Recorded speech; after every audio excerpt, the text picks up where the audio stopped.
So there's been a lot on my mind, and since my mind's hardly my own, we kind of share a group mind.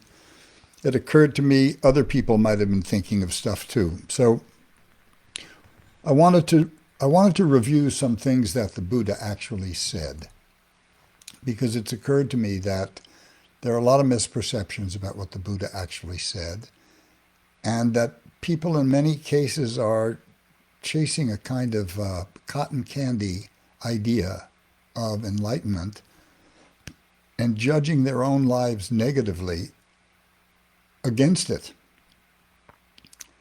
thinking that if they suffer from anxiety, if they're anxious, if they're unhappy, if they hurt, if this happens, if that happens, that it's a sign of lack of spiritual development. And it creates a lot of shame and it creates a lot of distrust of your own feelings, which is where we actually live our life. We don't live our lives as objective facts that someone's watching from outside. We live in here. So I wanted to just clarify a few things quickly before I expand to include the touchy subject of politics, which I see as a direct extension of practice.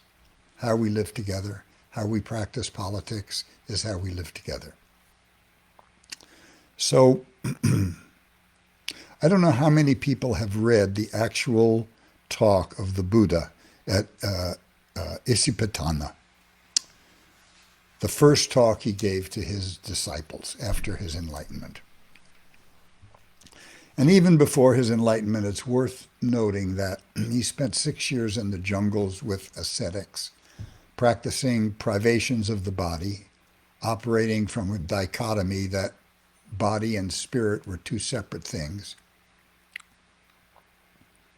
And he was so weak that he passed out in a ditch and almost died. And a servant girl came by on her way to a temple carrying a bowl of milk and rice as an offering to a god. And without hesitating, she took this food that was intended to the god and she gave it to Buddha. It's just an act of spontaneous kindness, violation of authority, rules, everything, just prompted by her inner nature. And it's been suggested that it was that act which gave Buddha the strength to continue. So he continued, he sat up, he became enlightened. And then he spent 49 days pondering what he should do, that what he had learned seemed so subtle and so elusive that he thought most people would never get it. And so I think he did what you and I would do, which is he thought about it and he thought, well, I can help some people. Let's try. So he walked back to the group, and there were 6 guys there that he'd been living in the jungle with and practicing asceticism with. And he recited the Four Noble Truths. And one of the guys, whose name was Kandana, got it like that, said thank you very much, and split.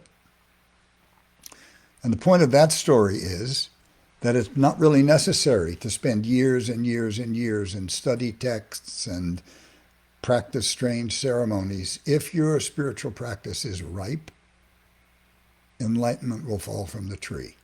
And Kandana's was ripe, and he got it immediately. And it's telling that Buddha didn't make him a Buddhist. Buddha didn't say, oh, you have to come to my temple, you have to shave your head, you have to wear a robe, you have to act this way, you can't do this, you can't do that. Kandana took the gift and he split. It's just something to keep in mind. It's not often talked about. So everybody's heard translations of the Four Noble Truths. Suffering exists. There's a reason for suffering. There's a path to end suffering. And then there's the Eightfold Path. Well, the word suffering itself was not what the Buddha said. That's a translation. It was done by Christian scholars putting it together.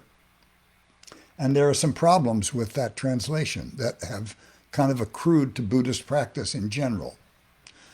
So this really interesting English psychotherapist who's a member of a very socially active Buddhist cult, his name is David Brazier, he went right back to the original language of Buddha, and he made a great contribution. So Buddha said the first noble truth, and let's just stop there, a noble truth. Buddha was unknown. He wasn't a rock star. He wasn't Mick Jagger. But when he walked up the road after his enlightenment, his disciples looked at him, or his fellow ascetics looked at him, and they said, something's different. Let's listen to this guy. They were angry because he took a bowl of milk and rice, but they decided to listen to him. So when he said a noble truth, everybody knew what a nobleman was. Buddha was a nobleman. He was the son of a king. Everybody knew that noble meant dignified, meant worthy of respect, meant courageous. That's what noble meant. And true, first and foremost, meant real. So Buddha told people four things. They were worthy of respect, they were noble, they were dignified, they were real. So the first was dukkha. And dukkha is the word that was translated as suffering. And there have been a lot of unhappiness with that word. A lot of substitutions have been put forward. Uneasiness, dissatisfaction, restlessness, lots of them. But Buddha translated exactly what dukkha is. He told them what dukkha is. Here's what dukkha is. Dukkha, which he called affliction, is birth. Birth is dukkha. Old age, sickness, death, grief, lamentation, pain, depression, and agitation are dukkha. Dukkha is being associated with what you do not like, being separated from what you do like, and not being able to get what you want. Okay? Now there's been a lot of supposition that suffering or dukkha or affliction, that the Buddha was talking only about mental events. As if you were sick, it wasn't the sickness, but it was the worry about the sickness. Oh God, who'll take care of my kids? Who'll take them to school? Who'll do the shopping? Who'll do hubby dearest's laundry? Whatever it is. No, these are physical events. Birth, death, old age, sickness. These are physical events. So if birth is dukkha, that means it's universal. Everyone suffers this affliction. Everyone. This is a condition of human existence, and there's no getting around it. There's nothing you can do about it. It's not your fault. And the reason he reminds us that it's a noble truth is that if you are in pain, depression, lamenting, agitated, sick, it's not your fault. This is the price tag of being human. You'll come to see that it's energy. It's part of the energy that just transforms and moves our life. So that's the first noble truth, dukkha, affliction. When something afflicts us, something arises. Guy cuts you off in the car, you want to kill him. That's samudaya. That's arising. There's nothing you can do about that either. It just happens. It's call and response. It doesn't make you an evil person. You know, they want to chop them up in a Veggie-Matic.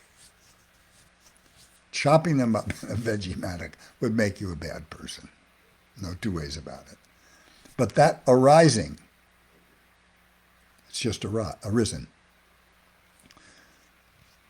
So when that happens, Buddhist practice would be, forget the guy who cut me off. That was the trigger. He didn't make me angry. She didn't make me angry. Nobody makes me angry. I have anger as a human, and something triggers it. So once it's been triggered, forget the trigger and study the anger. At that point, it's yours. It doesn't matter what anyone did. It's your response. The Dalai Lama spends all day long. He meditates 3 hours in the morning before he meets people who come to him with stories of torture and execution, their temples being destroyed, their families being destroyed, their country being overrun by the Chinese. And someone once asked him, "Aren't you angry at the Chinese?" And he said, "The Chinese have taken everything from me. I'm not going to let them take my state of mind." So dukkha and arising are like gasoline. You throw gasoline on the ground and you light it, it just burns up. It doesn't do anything. The next noble truth is the one where we come into the picture. And that's called containment, nirodha. And any peasant would have understood the meaning of this word. Nirodha, the image, was a clay wall built around a fire pit. And for all the utility of fire, for all the usefulness of it, it had great dangers. It could burn down a village. So by meditating, by learning that all things are impermanent, by learning that all things are essentially empty of self, because everything is made up of non-self elements, you begin to develop the understanding and the courage and the patience to contain whatever arises. And what Buddha pointed out is that this facing of the world's affliction, containing whatever arises within you, is noble, is dignified. And you only have to look for 25 seconds to think about what people do who can't contain unhappy, sad, tragic thoughts. Being an alcoholic is not dignified. Being a drug addict is not dignified. Being a sex addict is not dignified. Being a compulsive shopper is not dignified. Getting rich at the expense of other people is not dignified. So Buddha said, I'm going to show you as a man, as a woman, how you can stand up in the face of the world's afflictions and show everybody how it's possible to live. You can contain this. And by containing it, dukkha and samudaya are just the gasoline that are now in your engine. And once your engine is cooking, and once you realize your intimate connection with all things living and what we call bodhicitta, in other words, helping all beings, loving all beings to get to enlightenment, then he steers you to the fourth path, which is marga, the eightfold path. And that if you live this way, right view, right thought, right speech, right action, right livelihood, right mindfulness, if you make these decisions, each and every time you have to make a decision, what would Buddha do? And you consult Buddha in you, because there's no cop out there that's going to enforce Buddha law. You are the Buddha. If you do that, you're living an enlightened life. You may have kensho, you may have a wake-up, you may not.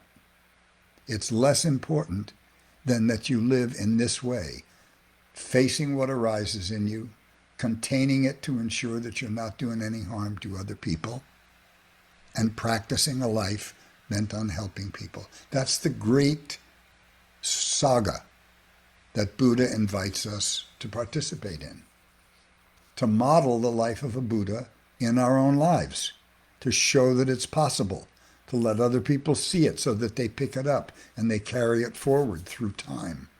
That's how we save all beings. When we say this prayer, beings are numberless, I vow to enlighten them, it's impossible. Except Zen says, I'm going to do it anyway, even if it's impossible. Somehow I'm going to do it. And the way the nuts and bolts of that machinery work is that by modeling the life of a Buddha, other people see it. And they say, wow, wow, maybe I could do that.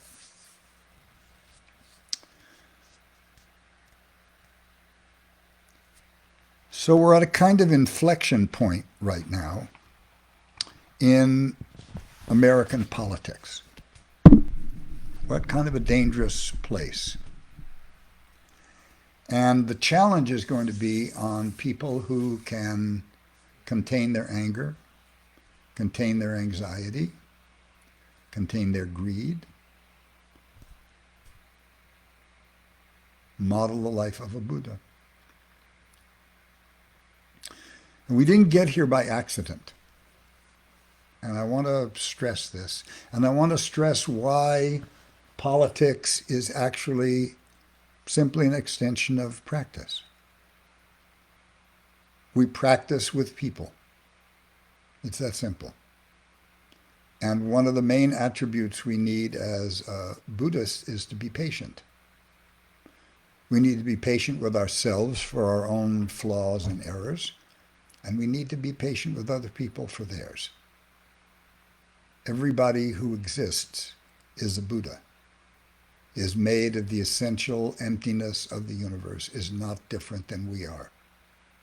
They are radios turned to the human frequency, and any thought, impulse, sensation that any human can have, you can have. And if you don't know that, if you think of yourself as good, I'm one of the good guys, you're actually hiding your shadows. You're hiding the dark spectrum of humanity, which you also own. And you're putting it on other people. That's how the good guys wind up bombing a hotel in Baghdad in the middle of the night that's full of men, women, and children. So our job as Buddhists is to stay alert and to contain what arises with us and decide what gets past our lips, what gets activated by our muscles, what would be modeling the Buddha's activity. So here we are. We're at this place where there are two Americas. There are two fact bases. Not really, but there are over 70 million people that have their own belief system and they think of them as facts. They don't want to listen to science. They don't want to listen to experts. None of this came out of nowhere. So I want to give you just a brief kind of little stations of the cross so you can understand the world you live in maybe more fully. I'm not saying I understand it more fully than you, but I'm an old retired guy. I have a lot of time to read and think, and I've been involved in politics since I was 14 years old. So I just want to share this stuff. I won't make it cumbersome. So the first one is the belief that government is bad. It's almost universal. But I grew up in a time, I was born in 1941, and government had saved the world from Hitler. Government had created the WPA, rescued America from the Depression. And for certainly the first 20 years of my life, Americans could be proud of being a kind of model for a whole bunch of social stuff. Not all of it. The country was founded in genocide and racism and slavery, but there was stuff we did get right. From 1935 until 1973, America was the most economic democracy on earth. Things were pretty fair. A boss made maybe 60 times more than the average employee. It's okay. Today it's around 700 times. So in 1981, a couple minutes into his presidency, Ronald Reagan announced government as the enemy. And he said that it was terrifying for him to consider the offer that government will help. And from that moment on, America began a consistent, disciplined, and concentrated shift to the right as the richest, most powerful people in the country and the corporations decided they wanted the vast share of wealth for themselves. So the first thing Reagan did was he fired 11,000 striking aircraft traffic controllers. The second thing they did was weaken the National Labor Relations Board. The third thing they did was begin to open up right-to-work states. And they consistently weakened the unions. And they did it deliberately. Deliberately. There's a very interesting book called Evil Geniuses by a guy named Kurt Anderson, which is just a very fast, very interesting read, the compendium of this process. It's the history of it. It's written in lots of places. But that's where this incarnation began, 1980. So the second thing that we struggle with is belief in a perfect mythical past. One of the things these guys did when the 60s was over and the country was kind of exhausted, there was a huge nostalgia that developed. They started playing 50s rock and roll again. People started looking backwards. And some very smart people slipped Ronald Reagan into office dressed in a pale denim cowboy shirt and a cowboy hat, looking like somebody out of the West, a real man. And his message was real men don't need Medicare, real men don't need health service, real men don't need welfare. These guys were not kidding around. They understood the zeitgeist, they read it carefully, and they got Ronald Reagan, who was a corporate spokesman, in office. Now, when they think about that perfect past, they're not thinking about the flu of 1919 that killed millions of people. They're not thinking about slavery and racism. They're not thinking about the public health system that didn't exist. They're not thinking about the vaccines that didn't exist or the economic crashes and collapses that bankrupted and ruined millions. It's an idea, and it's an idea that's being fostered for political reasons. And we need to see through it. Establishment experts are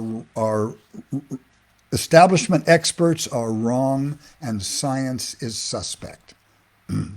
We sit around today wondering about how people can be dying because they believe something they read on Fox News, that a horse worm medicine would save their lives, or that drinking Clorox or some kind of horse crap.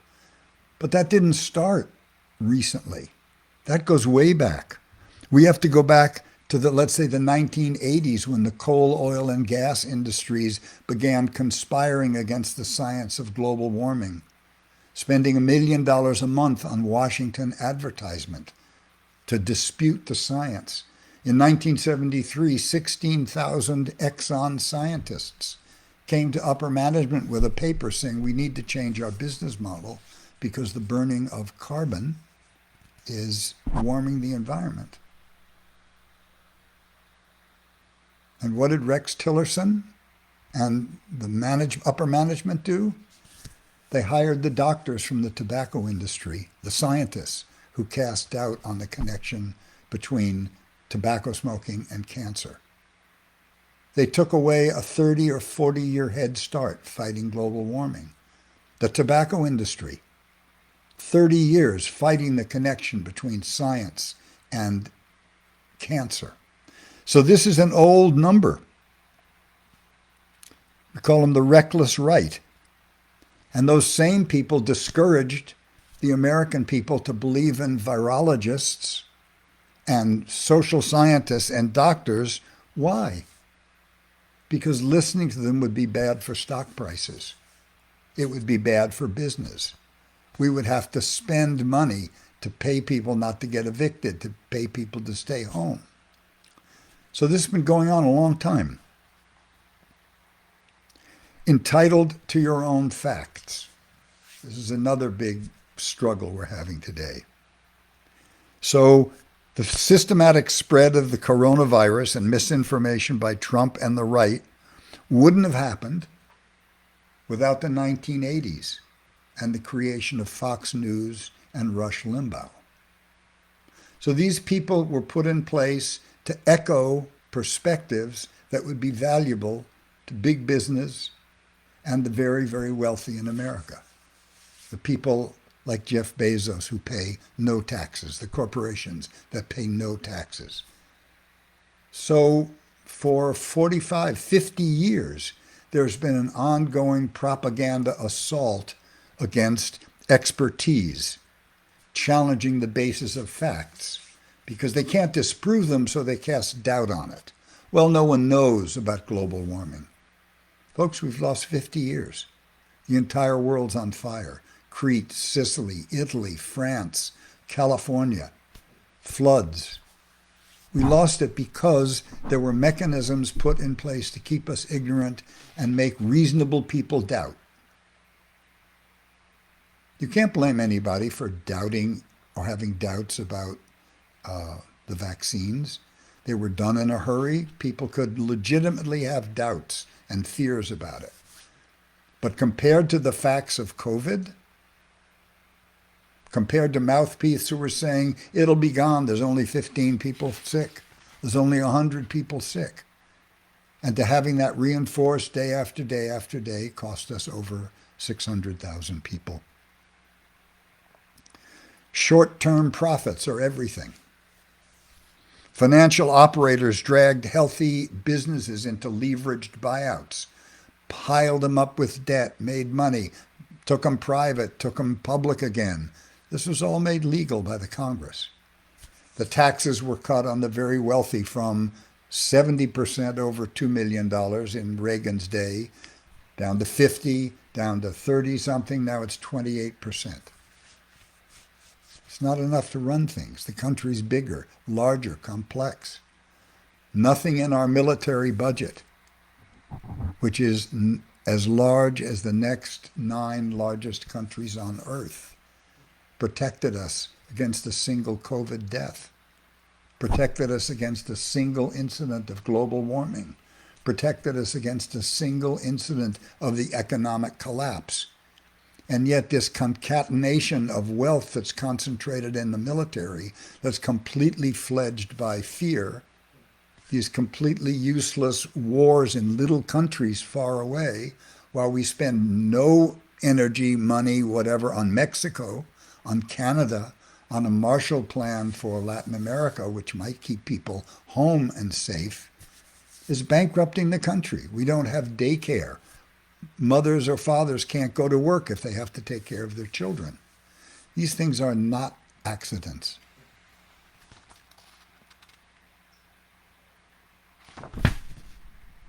Liberty equals selfishness.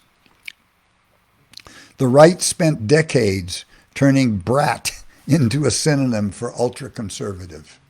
That's Kurt Andersen in this book, Evil Genius. They created a tantrum-based policy based on hating sensible rules. How can you be angry about wearing a mask? Even if you think it's silly, how can you be angry about it? How can you throw a tantrum and have it go viral in a grocery store or on video? It's like a child who's being told you can't do what you want. That idea of liberty has been completely fostered by the corporate sector, by the very, very rich who do exactly what they want. They don't pay taxes. They live for free. We pay taxes. We live by the rules.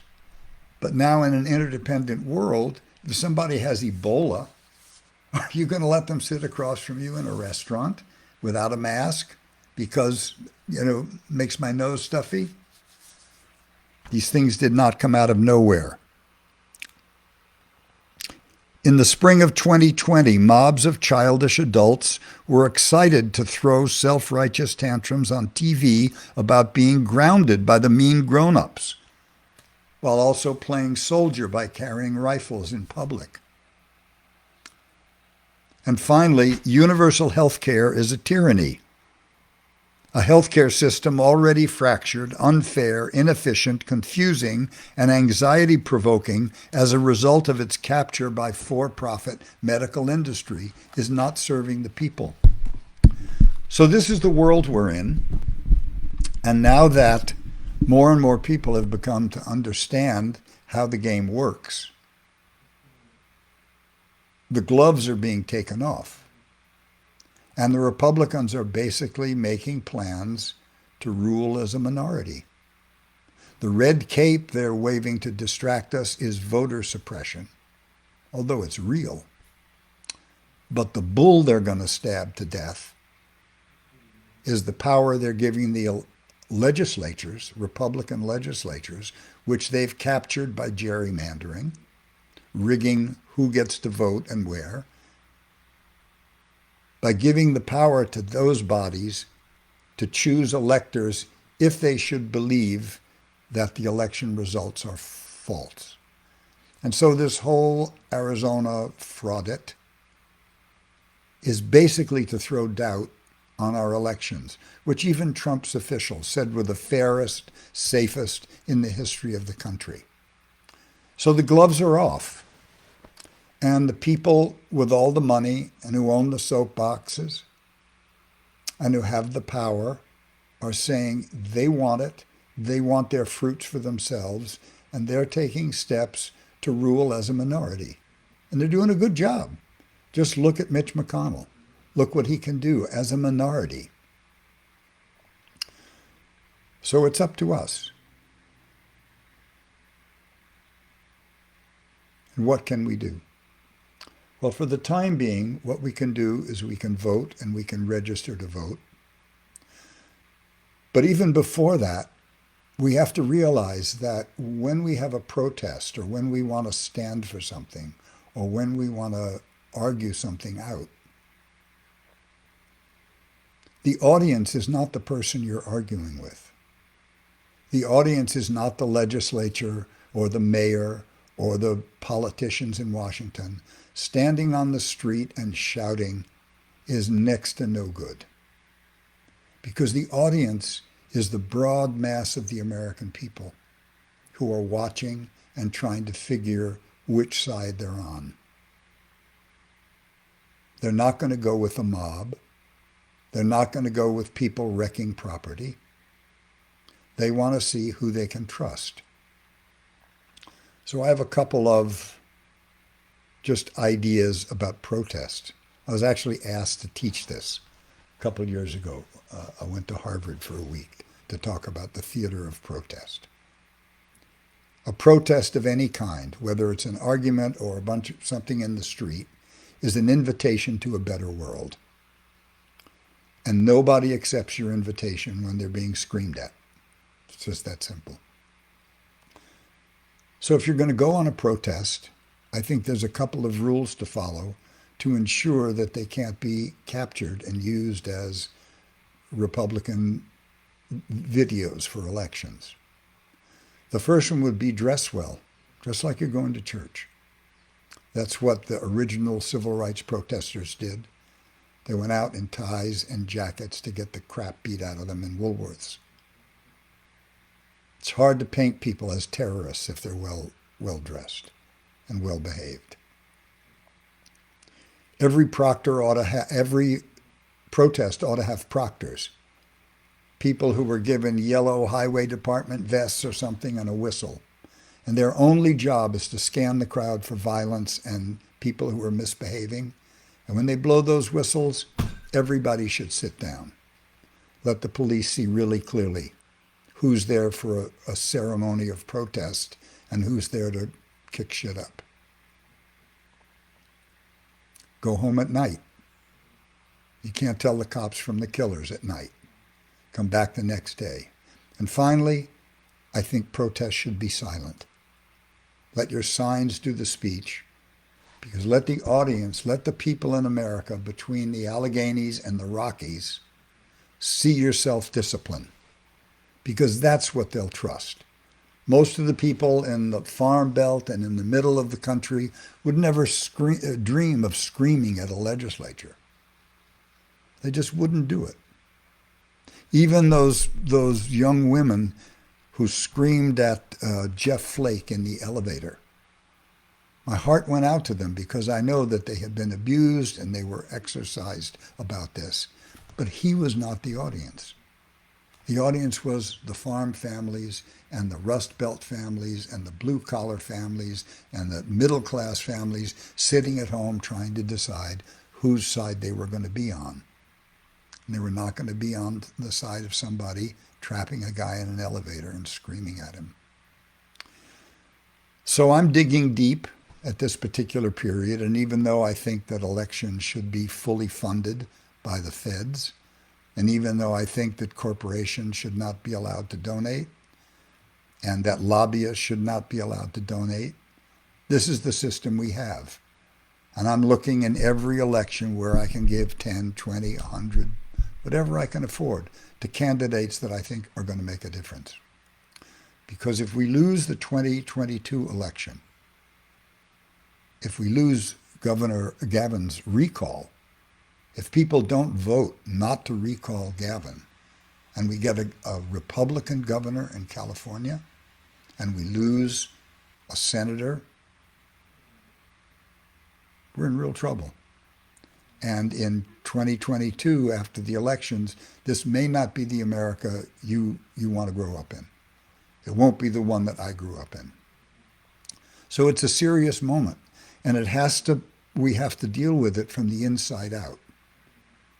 We have to deal with it by containing our own anger, containing our own fears, realizing the person we're talking to is a Buddha, and making our arguments, putting them in good order. Realizing there's no good guys and bad guys. We all have the potential to be either. So I think that's enough for today. But I want to encourage everybody to get involved. There are campaigns, there are donations. You can skip a bottle of whiskey. You can skip a pack of cigarettes. You can skip some treat. Send it to someone who's a public servant, who's really going to do something, who's going to support your values. And it's most important in off-year elections. Everybody turns out for the president. We elected Obama, and then we all went home to blog. And the only people left in the streets were the Tea Party. We have to do it. We have to force the politicians to do it. Biden, for better or worse, for all his fumbles in Afghanistan, is making huge changes, like Franklin Roosevelt changes. Investing in overdue investments in the nation's welfare, in their trains, in their ports. Just today in the paper, I saw a picture of a 312-mile-an-hour Chinese train. China. 50 years ago, people were pulling the plows. And now they have a 312-mile-an-hour train. What do we have? We're still flying our blueberries from foreign countries and putting carbon in the air, or letting billionaires create amusement park rides of rocket ships and put 20,000 tons of carbon in the atmosphere because they can afford it. It all has to stop. Read The Ministry of the Future, fantastic novel by Kim Stanley Robinson about global warming. It's a great read. Anyway, I'm very grateful that you showed up. My little meta prayer. May all beings be filled with loving kindness. May all beings be free from suffering. May all beings be happy and at peace. May all beings be filled with loving kindness. May all beings be free from suffering. May all beings be happy and at peace. May all beings be filled with loving kindness. May all beings be free from suffering. May all beings be happy and at peace.